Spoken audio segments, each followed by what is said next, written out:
আসসালামু আলাইকুম সবাইকে। ঈদের পর এই প্রথম গরুর মাংস রান্না করব। মাংসের মশলাগুলো হাতে মাখিয়ে রান্না করব। এই জন্য 1 চা চামচ রসুন বাটা দিয়েছি, 2 চা চামচ আদা বাটা, 1 চা চামচ হলুদ গুঁড়া, 2 চা চামচ শুকনো মরিচ গুঁড়া, দারচিনি, এলাচি, তেজপাতা, 1 চা চামচ জিরা গুঁড়া, 1 চা চামচ গরম মশলার গুঁড়া, 2 টেবিল চামচ তেল, লবণ 1 চা চামচ, টক দই 2 টেবিল চামচ দিয়ে এবার হাতে মাখিয়ে নেব ভালো করে।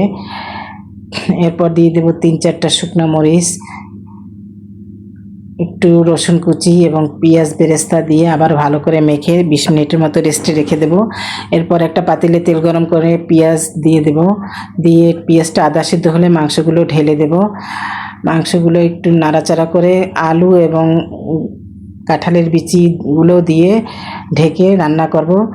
দেখেন মাংসের ঝোলও শুকিয়ে গেছে, মাংসটা সিদ্ধ হবে, এই জন্য ঢেকে দিয়েছি, আলাদা কষানো লাগবে না। এরপর আবারও একটু পানি দিয়ে দিলাম, ঝোল দিয়ে দিলাম, দিয়ে আবার 30 মিনিটের মতো রান্না করব। মাংসটা হয়ে এসেছে, এরপর আমি আবার বাগার দিয়ে দেব। ভিডিওটা ভালো লাগলে লাইক কমেন্ট শেয়ার করবেন। এবার পরিবেশন করার পালা। মাংসটা দেখতেও যেরকম সুন্দর হয়েছে, টকটকে লাল, খেতেও কিন্তু সেরকম সুস্বাদু হয়েছে। ধন্যবাদ সবাই।